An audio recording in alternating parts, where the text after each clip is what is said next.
الحمد لله اللهم لك الحمد بما خلقتنا ورزقتنا وهديتنا وعلمتنا وأنقذتنا.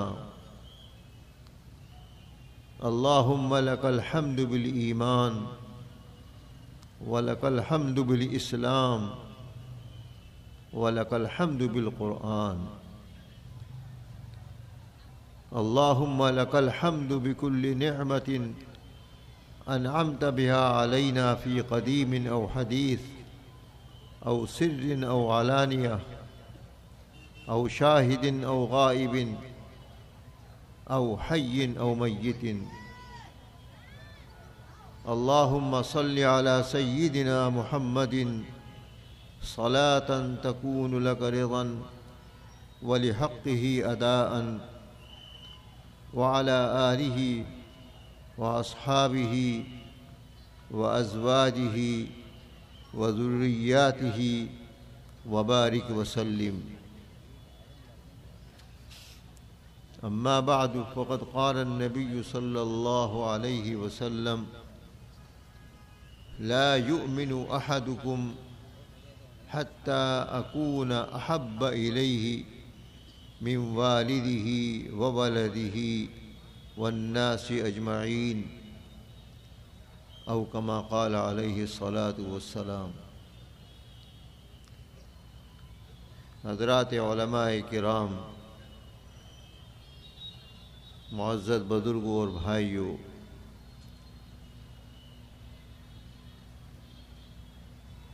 ہمیں اور آپ کو جو زمانہ ملا ہے جس میں ہم انسان کی شکل میں موجود ہیں،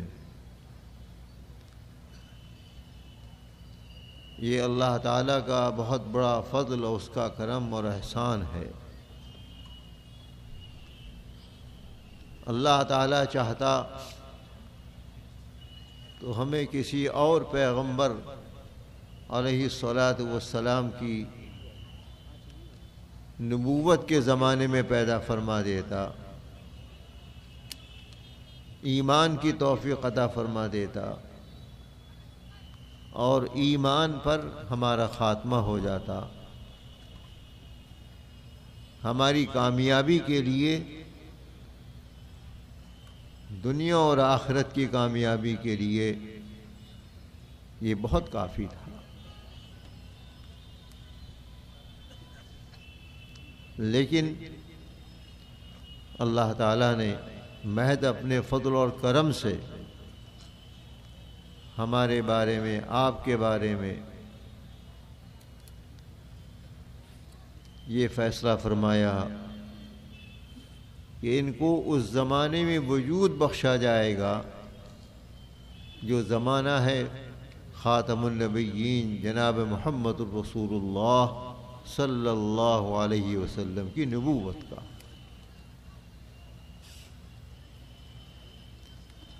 اور جس کو شروع ہوئے ہوئے 14 صدیاں پوری گزر کر 50 سال سے زیادہ ہو رہے ہیں، اور قیامت تک اب یہی زمانہ چلے گا. اگر کسی شخص کو دنیا اور آخرت کی کامیابی حاصل کرنی ہے، دنیا میں مہذب اور شریف انسان بن کر اللہ تعالیٰ کی مرضیات کے مطابق زندگی گزارنا اگر وہ چاہتا ہے تو صرف اسی شکل کے اندر اس کو یہ بات نصیب ہو سکتی ہے کہ وہ جناب محمد رسول اللہ صلی اللہ علیہ وسلم کی ہدایات اور تعلیمات کو اپنائے. اس کے علاوہ آج کوئی اور ہدایت نامہ جو اپنے زمانے میں معتبر تھا، انبیاء علیہم الصلاۃ والسلام کے پاس اللہ تعالیٰ نے کتاب کی شکل میں یا کسی شریعت کی شکل میں اس وقت کے انسانوں کے لیے اس کو کسی پیغمبر کے ذریعے بھیجا تھا، آج اگر وہ صحیح شکل و صورت میں ہمارے سامنے آ جائے جو تقریباً ناممکن ہے، تو ہم اس کو لے کر بیٹھ جائیں اور حضور اقدس صلی اللہ علیہ وسلم کے ذریعے جو دین آیا، جو کتاب آئی، جو شریعت آئی اور زندگی گزارنے کا جو طریقہ آیا، اس سے صرف نظر کر لیں اور اس کو کافی سمجھیں تو اللہ تعالیٰ کے ہاں اس کا کوئی اعتبار نہیں۔ ہم اور آپ تو متبعین ہیں، پیروی کرنے والے ہیں، جن پر وہ کتاب آئی، پیغمبر علیہ الصلاۃ والسلام، اگر بالفرض وہ بھی موجود ہوں، ان کے لیے بھی کوئی راستہ نہیں ہے، صرف یہی ایک راستہ ہے کہ جناب رسول اللہ صلی اللہ علیہ وسلم کی پیروی کریں۔ آپ کا مبارک ارشاد ہے کہ لو کان موسیٰ حیا لما وسعہ الا اتباعی، اگر موسیٰ علیہ الصلاۃ والسلام جو بڑے اولو العزم پیغمبر ہیں، جن پر تورات نازل ہوئی، ان کا انتقال ہوا ہے وادی تیہ میں، اور جناب رسول اللہ صلی اللہ علیہ وسلم فرمایا کرتے تھے کہ اگر میں وہاں ہوتا تو میں بتاتا کہ سرخ ٹیلے کے پاس موسیٰ علیہ السلام کی قبر ہے، اور جو قبر میں چلا جایا کرتا ہے وہ دنیا میں نہیں آیا کرتا۔ لیکن مان لو تھوڑی دیر کے لیے کہ اگر موسیٰ زندہ ہوتے، بفرض محال گفتگو کی جایا کرتی ہے، قرآن کریم نے بھی کی ہے، قل ان کان للرحمن ولد فانا اول العابدین۔ جو لوگ اللہ تعالیٰ کی اولاد تجویز کرتے تھے، فرشتوں کو اللہ کی بیٹیاں کہتے تھے، اور اتخذ اللہ ولدا کہ اللہ کے ہاں اولاد ہے یہ کہا کرتے تھے، ان کو جواب دینے کے لیے جناب رسول اللہ صلی اللہ علیہ وسلم کو اللہ تعالیٰ نے فرمایا کہ ان کان للرحمن ولد، اگر اللہ میاں کا رحمان کا کوئی لڑکا لڑکی کوئی اولاد ہو، ثابت تو کرو۔ ناممکن ہے یہ بات، محال ہے یہ بات، لیکن بطور فرض محال گفتگو کا سلیقہ بتایا کہ ان کو لاجواب کرنے کے لیے کہو کہ اگر رحمان کے اولاد ہو تو لاؤ تو صحیح، رحمان کی صفات کا حامل کوئی ہے؟ اگر ہو فانا اول العابدین، تو سب سے پہلے اس کی پوجا کرنے والا میں ہی ہوں گا۔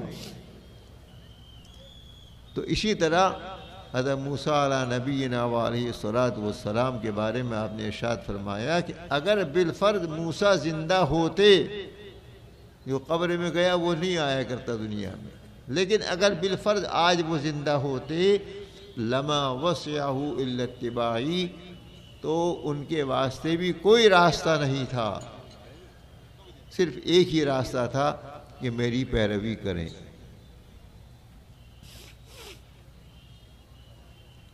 حضرت موسیٰ علیہ نبینا علیہ الصلاۃ والسلام کے بارے میں تو بطور فرض کے گفتگو مان لو تھوڑی دیر کے لیے، واقعہ نہیں ہے ایسا، لیکن ایک دوسرے پیغمبر جو انبیاء بنو اسرائیل میں آخری پیغمبر کہے جاتے ہیں، بتائے جاتے ہیں، جن کا اسم گرامی ہے عیسیٰ، مریم کے بیٹے ابن مریم، اور جن کا لقب ہے مسیح،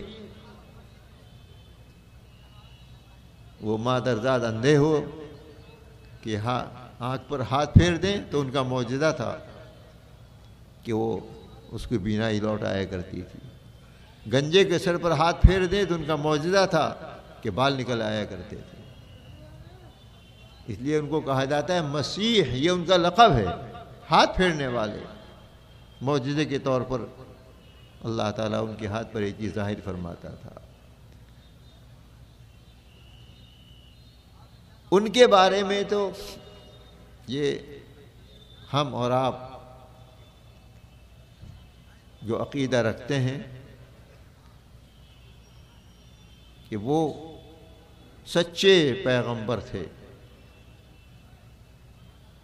جناب رسول اللہ صلی اللہ علیہ وسلم سے 570 سال پہلے اللہ تعالیٰ نے ان کو مبعوث فرمایا تھا، سچے پیغمبر تھے۔ لیکن اس وقت میں جو بنو اسرائیل تھے، جن کی طرح وہ مبعوث ہوئے تھے، جن کو یہودی کہا جاتا ہے، انہوں نے ان پر الزام لگایا، جھوٹ الزام لگایا کہ تم تو جھوٹا دعویٰ نبوت کر رہے ہو، تم نبی نہیں ہو، تم رسول نہیں ہو۔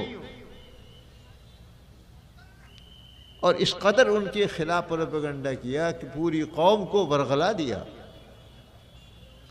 اور ان کو مارنے کے لیے پکڑ پر سولی پر چڑھانے کے لیے ان کے گھر کا محاصرہ کر لیا۔ چند لوگ جو گھر میں پکڑنے کے لیے گئے، اللہ تعالیٰ کی قدرت دیکھیے کہ حضرت عیسیٰ علیہ نبینا علیہ الصلوۃ والسلام کو تو بحفاظت تمام اللہ تعالیٰ نے فرشتوں کے ذریعے زندہ آسمانوں پر اٹھا لیا، اور جو پکڑنے آئے تھے انہی میں سے ایک آدمی بالکل جو کا توں ہو بہو عیسیٰ بن گئے، اور ان کو دھوکہ لگا کہ انہی کو عیسیٰ مان لیا۔ وہ بہدار چیخ رہا ہے، چلا رہا ہے کہ بھئی میں تو تمہارا ساتھی ہوں، فلاں محلے کا رہنے والا ہوں، فلاں شخص کا بیٹا ہوں۔ ایک نہیں سنی، پورا 100% ان کو یقین رہا کہ یہ وہی عیسیٰ ہیں، اور پکڑ کر ان کو سولی پہ چڑھا دیا،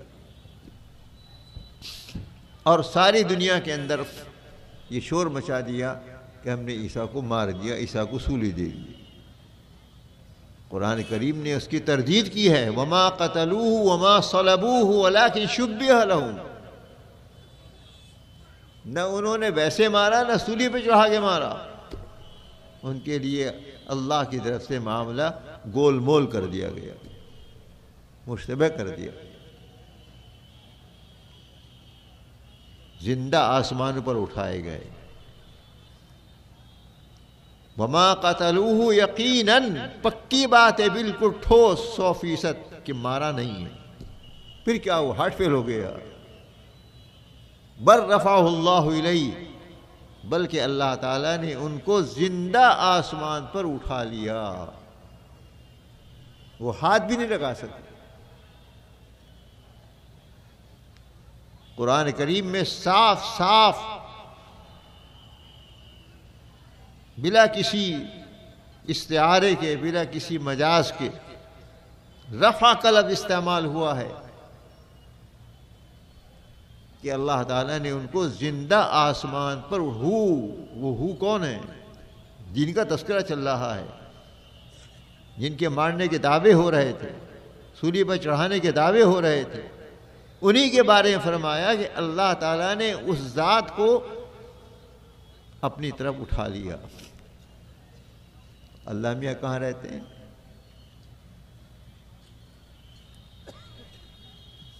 جب کسی بچے سے پوچھو گے اللہ میاں کہاں ہے تو کوئی نہیں کہنے گا کنویں میں ہے، کہیں گے اوپر ہے۔ اللہ تعالیٰ کسی جہت کے اندر، کسی مکان کے اندر محدود نہیں ہے، لیکن جب بھی اللہ تعالیٰ کے لیے تعبیر کرنے کے واسطے کوئی جگہ سمجھانے کے لیے کہی جائے گی تو وہ اونچی ہی جگہ ہوگی، نیچی نہیں ہوگی۔ خود قرآن کریم نے فرمایا اَأَمِنْتُم مَّن فِي السَّمَاءِ أَن يَخْسِفَ بِكُمُ الْأَرْضَ، کیا تم اس ذات سے نڈر ہو گئے، بے خوف ہو گئے کہ جو آسمانوں میں ہے؟ من فی الارض نہیں فرمایا، من فی السماء۔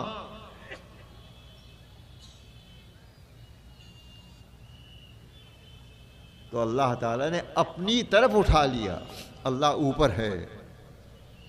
اللہ کے لیے جب ہم کوئی سمجھانے کے لیے بات کہیں گے تو یہی کہیں گے کہ اللہ اوپر ہے۔ اور محاورہ بھی ہے، اوپر والے نے یہ کر دیا، اوپر والے نے یہ کر دیا، یوں کہتا ہے، کوئی نہیں کہتا نیچے والے نے کر دیا۔ اللہ نے اپنی طرف اٹھایا، زندہ اٹھایا، بجسد عنصری اٹھایا۔ یہ قرآن کریم نے بتایا،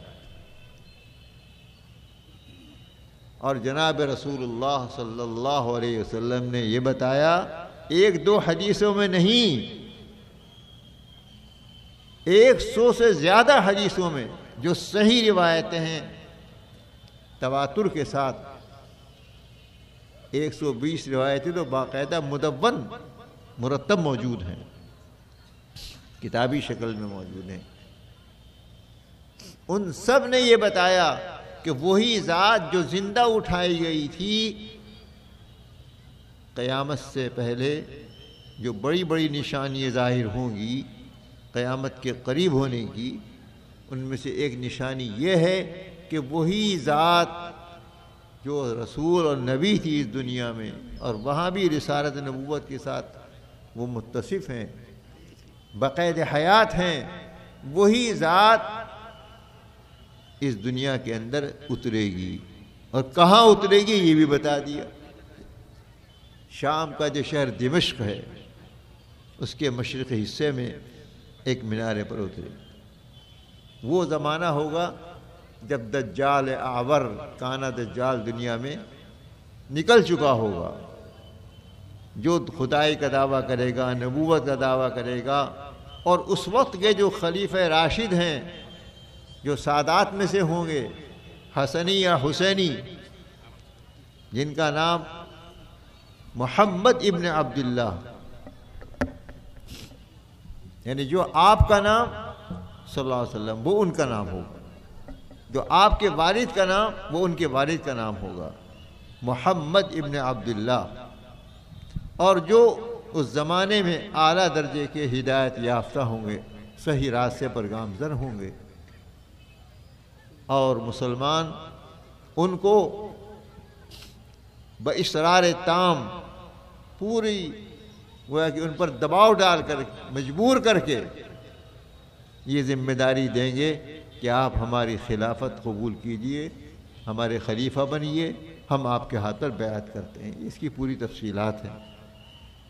انہی کی خلافت کے زمانے میں، انہی کی بادشاہت کے زمانے میں جو فتنہ ہے دجال اعور کا، جس سے ہر پیغمبر نے اپنی امت کو ڈرایا ہے، جناب رسول اللہ صلی اللہ علیہ وسلم نے بھی ڈرایا، وہ خروج کرے گا اور اس کا مقابلہ، اس کی فوج، اس کے ساتھ 70,000 یہودی سجے دجے ہوں گے، اور حضرت محمد بن عبداللہ المہدی کی فوج کے ساتھ اس کا جگہ جگہ مقابلہ ہوگا۔ ایک وقت وہ آئے گا کہ اس وقت میں جتنے مسلمان اس علاقے میں ہوں گے وہ سب محصور ہو جائیں گے شہر دمشق میں۔ اسی پریشانی کے عالم میں وہی پیغمبر حضرت عیسیٰ علیہ نبینا وعلیہ الصلوۃ والسلام نزول فرمائیں گے، کوئی اور شخصیت پیدا نہیں ہوگی، وہی نزول فرمائیں گے۔ یہ عقیدہ نزول عیسیٰ کا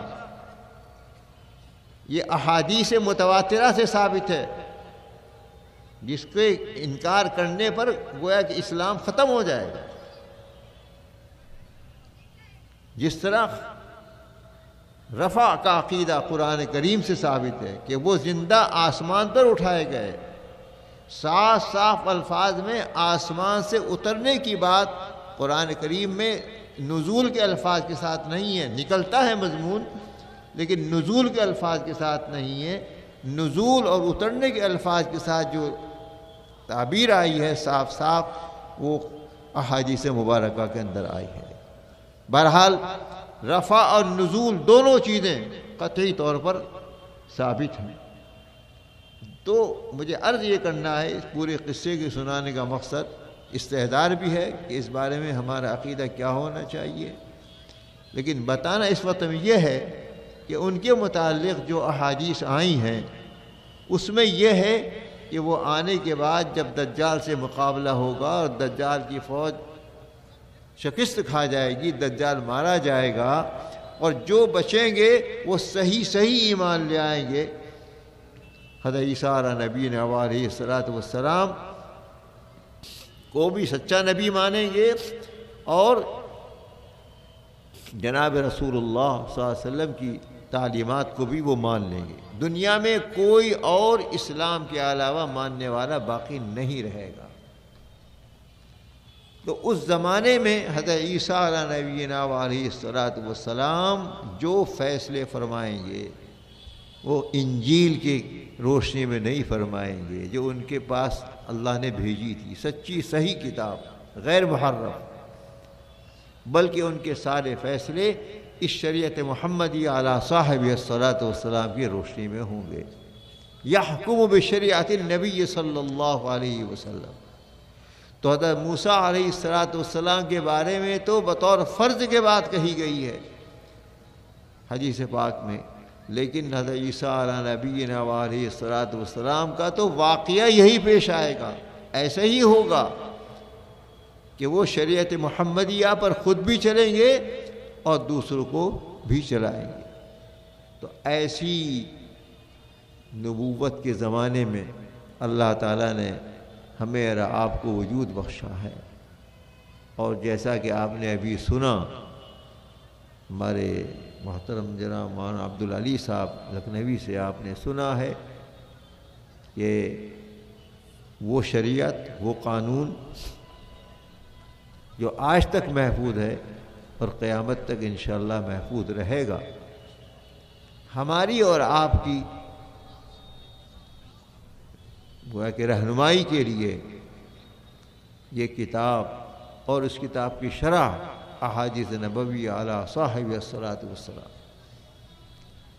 اللہ تعالیٰ نے اس کا انتظام فرمایا ہے اور سلسلہ جاری رہے گا۔ آپ کا جو یہ پروگرام ہوتا ہے یہ در حقیقت اسی شاہراہ ہدایت کے سمجھنے اور سمجھانے کے لیے ہوتا ہے، یاد دہانی کرائی جاتی ہے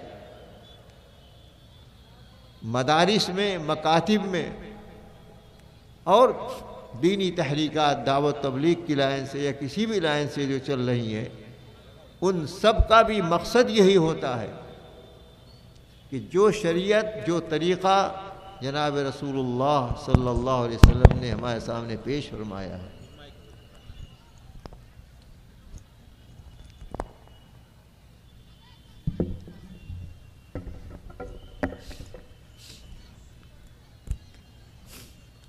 ہم اس کے متعلق پوری معلومات حاصل کرتے رہیں، مختلف انداز سے، مختلف طریقوں سے، مگر صرف معلومات حاصل کر لیں، بہت اچھی باتیں ہمارے قلب و دماغ کے اندر آ جائیں، ذہن کے اندر بیٹھ جائیں، تو یہ ہماری ٹھیک ہے، ہمیں کچھ معلومات حاصل ہو جائیں گی، لیکن وہ معلومات تو وسیلہ و ذریعہ ہیں۔ اگر وہ معلومات اور وہ دین کی باتیں ہماری زندگی میں نہیں آئیں تو جس مقصد کے لیے وہ ہدایت اور تعلیمات آئی ہیں وہ مقصد پورا نہیں ہو۔ اس لیے جہاں اللہ تعالیٰ نے محض اپنے فضل اور کرم سے ہمیں اور آپ کو ایمان جیسی عظیم الشان دولت سے نوازا ہے، عبداللہ بن مسعود رضی اللہ عنہ کا مقولہ ہے، فرمایا کرتے تھے ان اللہ سبحانہ وتعالی یعطی المال من احب ومن لا يحب ولا يعطي الایمان الا من احب. فرماتے ہیں کہ اللہ تعالی مال و دولت سب کو دیتا ہے، من احب ومن لا يحب، جو اللہ تعالیٰ کا محبوب ہوتا ہے اس کو بھی دیتا ہے، اور جو اللہ تعالیٰ کا مبغوض ہوتا ہے، محبوب نہیں ہوتا ہے، اس کو بھی دیتا ہے. مال کوئی ایسی قیمتی چیز نہیں ہے، سب کو ملتا ہے دنیا میں. اللہ کے محبوبین کو بھی ملتا ہے تھوڑا یا زیادہ، اور اللہ تعالیٰ کے جو مبغوضین ہیں ان کو بھی ملتا ہے، بلکہ زیادہ تر مبغوضین کو زیادہ ملتا ہے.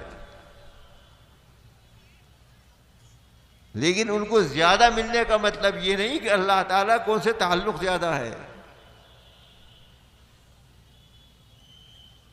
جناب رسول اللہ صلی اللہ علیہ وسلم کو خطاب کر کے ہمیں اور آپ کو سمجھایا گیا ہے وَلَا تَمُدَّنَّ عَيْنَيْكَ إِلَىٰ مَا مَتَّعْنَا بِهِ أَزْوَاجًا مِّنْهُمْ زَهْرَةَ الْحَيَاةِ الدُّنْيَا لِنَفْتِنَهُمْ فِيهِ.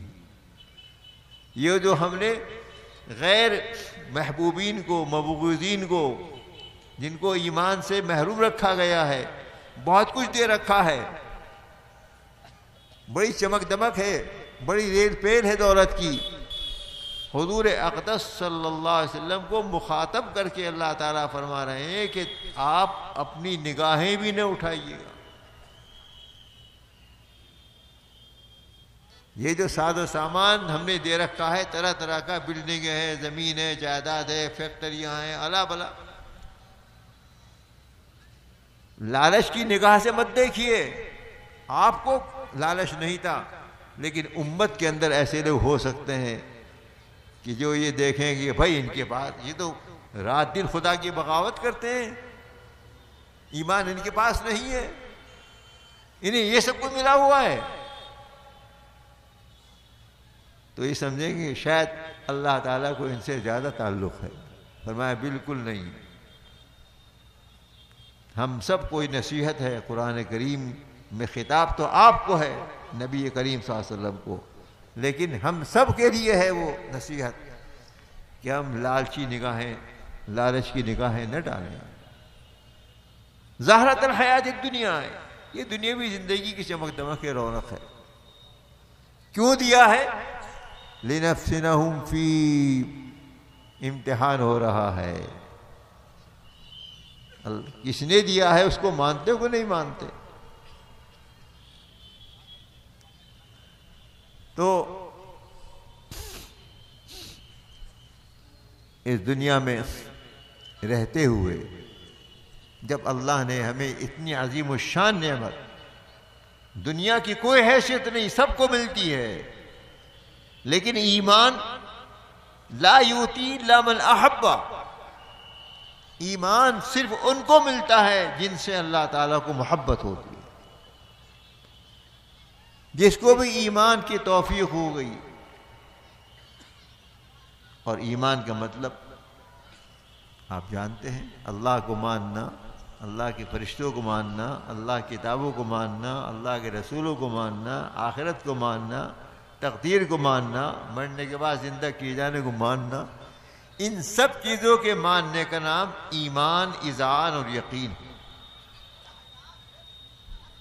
پورے شرح صدر کے ساتھ، پورے شرح صدر کے ساتھ ان سب چیزوں کو ماننا، کسی قسم کا تردد و تذبذب دل میں باقی نہ رہے.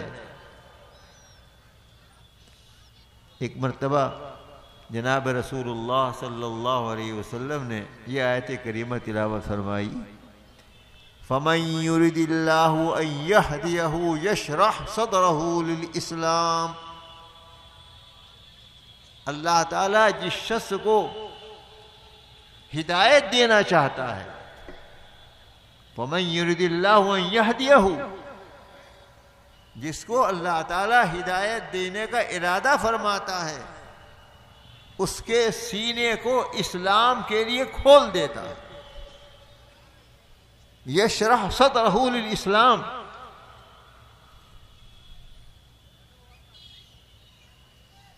یہ آیت کریمہ تلاوت فرما دینے کے بعد آپ نے ارشاد فرمایا ان النور اذا دخل الصدر انفسح. جب نور اسلام، نور ایمان کسی دل کے اندر گھس جاتا ہے، اندر پہنچ جاتا ہے، تو وہ دل کشادہ ہو جاتا ہے. ان النور اذا دخل الصدر انفسح. کتنے ایمان والے بیٹھے ہیں ماشاءاللہ، ایمان گھسا ہوا ہے مگر سینہ اتنے کا اتنا ہی ہے.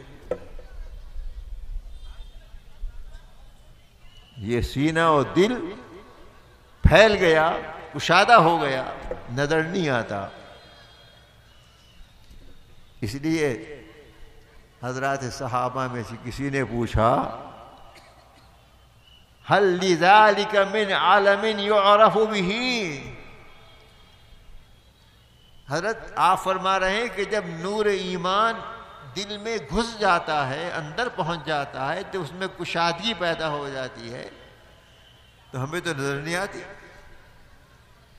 کوئی نشانی بھی ہے اس کی؟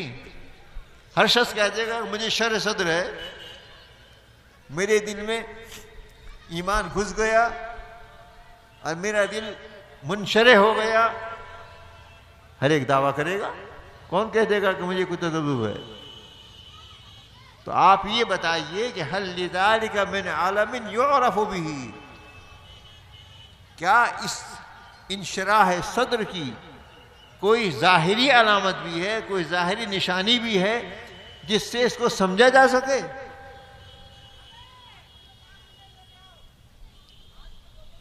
جناب رسول اللہ صلی اللہ علیہ وسلم نے فرمایا نعم، ہاں نشانی ہے،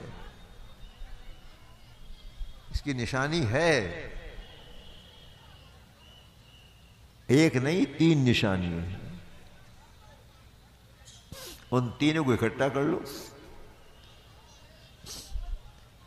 پہلی نشانی ہے التجافی عن دار الغرور. دوسری نشانی ہے الانابۃ الی دار الخلود. اور تیسری نشانی ہے الاستعداد للموت قبل نزولہ. جس کو اسلامی نور دل میں پہنچ گیا جس کا، اور وہ دل اس کے نتیجے میں منشرح ہو گیا، اس کو اطمینان کلی نصیب ہو گیا، اس کی زندگی اس انداز کی ہوتی ہے. یہ علامت دیکھو، یہ 3 باتیں اس کے اندر اگر پائی جا رہی ہیں تو سمجھ لو کہ اس کا دل اسلام کے بارے میں منشرح ہے. پہلی بات تو یہ التجافی عن دار الغرور. دار الغرور کہتے ہیں اس دنیا کو، یہ دھوکے کی ٹٹی ہے. آدمی دیکھتا ہے کہ اتنے بڑے بڑے پہاڑ، چشمے اور اللہ بڑا سامان، بلڈنگیں، اجی ایسا ہی رہے گا، دنیا ایسے ہی رہی ہے، ہمیشہ ایسے ہی رہے گی. دھوکے میں پڑا ہوا انسان. تو التجافی عن دار الغرور، دنیا کے ساز و سامان سے دوری، دنیا کے ساز و سامان سے دوری، دنیا سے دوری. پہلی علامت. دنیا سے دوری کیا مطلب؟ کھانا پینا چھوڑ دیں، سردی لگ رہی لحاف نہ اوڑھیں، جرسی نہ پہنے، دنیا سے دوری. دنیا سے دوری کا مطلب یہ نہیں ہے. دنیا میں کھانا پینا، رہنا سہنا، سردی گرمی سے بچنا، یہ ساری ضروریات ہیں. ان کا استعمال کرو، جائز طریقے پر استعمال کرو، مگر ان میں جی نہ لگاؤ، اس میں دل نہ لگاؤ، استعمال ضرور کرو، جائز طریقے پر استعمال کرو، مزے سے کھاؤ پیو آرام کرو، لیکن جی نہ لگاؤ۔ اس کی مثال بہترین قسم کا ایئرپورٹ ہے اعلیٰ درجے کا، وہاں جاتا ہے آدمی، کہیں سفر کرنا ہے، سب استعمال کرتا ہے، ضروریات ہیں، سہولتیں ہیں، ساری ہیں، لیکن جی کسی کا نہیں لگتا، کوئی نہیں کہتا کہ میں یہی رہوں۔ جب منزل مقصود پر پہنچتا ہے تو جلد سے جلد ایئرپورٹ سے باہر آ جاؤ، یہ کوشش کرتا ہے۔ سامان آنے میں دیر ہو جاتی ہے تو پریشان ہو جاتا ہے۔ تو سہولتوں سے فائدہ اٹھا رہا ہے اور اٹھائے گا، اٹھانا چاہیے، لیکن دل نہیں لگتا وہاں۔ یہ تجافی عن دار الغرور۔ تجافی یہ نہیں ہے کہ سب سے الگ تھلگ، نہ شادی بیاہ، نہ لوگوں سے ملنا جلنا، نہ کھانا نہ پینا، اچھا کھا سکتا ہے لیکن چنے چبا رہا ہے بیٹھا ہوا، ستو کھا رہا ہے، مناسب کپڑے پہن سکتا ہے لیکن ٹاٹ پہن کے گھوم رہا ہے، یہ رہبانیت ہے، اس کو پسند نہیں کیا گیا۔ تو دنیا کو استعمال کریں جس طرح جناب رسول اللہ صلی اللہ علیہ وسلم نے دنیا میں اپنی زندگی گزاری۔ آپ نے شادی بیاہ بھی کیے ہیں، اپنے بھی کیے، اپنی بچیوں کے بھی کیے، لوگوں کے پاس آنا جانا بھی کیا ہے، کسی کے باغ میں پہنچ گئے بے تکلفی کے ساتھ، وہاں جا کر کھجوری بھی کھائی ہے، ٹھنڈا پانی بھی پیا ہے، راتوں کو آرام بھی فرمایا کرتے تھے، عبادت بھی کیا کرتے تھے، کبھی روزہ رکھتے بھی تھے اور روزہ چھوڑ بھی دیا کرتے تھے، نفلی روزہ۔ تو اس انداز میں زندگی گزارنا، لیکن دنیا سے جی نہیں لگانا، یہ تجافی عن دار الغرور ہے۔ تو جس کے دل میں اسلام پوری طرح پہنچ گیا ہے، شرح صدر اس کو ہو گیا ہے کہ اسلام واقعی مذہب ہے، واقعی مذہب ہے، اللہ کا پسندیدہ مذہب ہے، وہ دنیا سے جی نہیں لگاتا، استعمال ضرور کرتا ہے مگر دنیا سے جی نہیں لگاتا۔ دوسری علامت یہ ہے الانابۃ الی دار الخلود، کہ ایسا شخص، دار الخلود کہتے ہیں جنت کو، ہمیشہ رہنے کی جگہ، اس کا رجوع، قلبی رجحان جنت کی طرف رہتا ہے۔ کون کون سے اعمال ہیں کہ جن سے میں جنت کے قریب ہو جاؤں؟ جنت میں تو ہر ایمان والا جائے گا، من قال لا الہ الا اللہ دخل الجنہ، اگر کلمہ پڑھتا ہے سچے دل سے اور دنیا سے اسی کلمے پر جاتا ہے تو جنت میں جانا یقینی ہے۔ لیکن دو شکلیں جنت میں جانے کی، ایک تو سیدھے سیدھے جائے، یعنی کسی عذاب سے واسطہ نہ پڑے، کسی بدعملی کے نتیجے میں سزا بھگتنی نہ پڑے دوزخ میں، اور ایک یہ ہے کہ قانون کے مطابق نماز نہ پڑھنے کی وجہ سے، زکوٰۃ نہ دینے کی وجہ سے، حج نہ کرنے کی وجہ سے اگر فرض ہو، ایسے ہی روزہ نہ رکھنے کی وجہ سے، یا اور کوئی واجب اور فرض ادا نہ کرنے کی وجہ سے، اگر قانون کے مطابق اللہ سزا دینا چاہے، واجب تو نہیں اللہ تعالیٰ پر سزا دینا، لیکن دینا چاہے، اتنے دن سزا بھگت کر آخر کار ضرور جنت میں جائے گا، اگر ایمان کے ساتھ دنیا سے گیا ہے تو کلمے سے جنت تو مل جائے گی، لیکن پٹ پٹا کر پہنچے، ٹھیک ہے جنت مل گئی، کسی جگہ حصہ مل گیا رہنے کا، مگر عزت کے ساتھ، وقار کے ساتھ، وہ جب ہوگا جب کہ ایمان اعلیٰ درجے کا ایمان ہے۔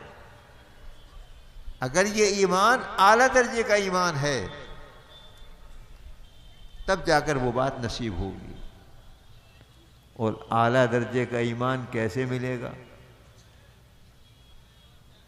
اس کا معیار آقا نامدار سرکار دو عالم صلی اللہ علیہ وسلم نے بیان فرمایا ہے کہ لا یؤمن احدکم حتی اکون احب الیہ من والدہ وولدہ والناس اجمعین۔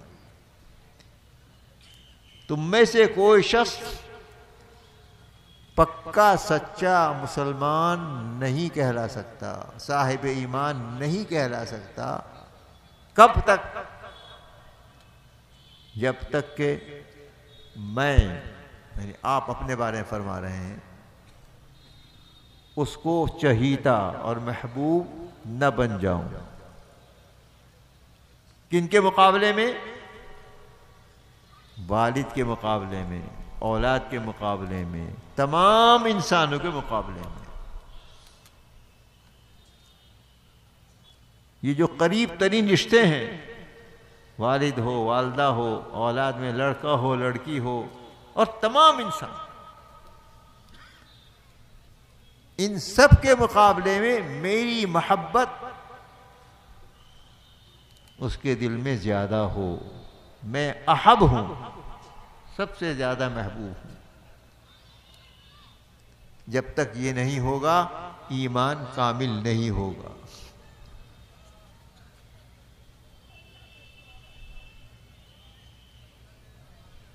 قرآن کریم میں بھی اللہ تعالیٰ نے اپنے ساتھ ساتھ جناب رسول اللہ صلی اللہ علیہ وسلم کی ذات اقدس کو بھی شامل فرمایا۔ قل ان کان آباؤکم واخوانکم وازواجکم وعشیرتکم واموال اقترفتموها وتجارة تخشون کسادها ومساکن ترضونها احب الیکم من اللہ ورسولہ وجہاد فی سبیلہ فتربصوا حتی یأتی اللہ بامرہ۔ اگر تمہارے ماں باپ، تمہارے بیٹے، تمہارے بھائی، تمہاری بیویاں، تمہارے شوہر اور تمہارے مال جو تم کماتے ہو،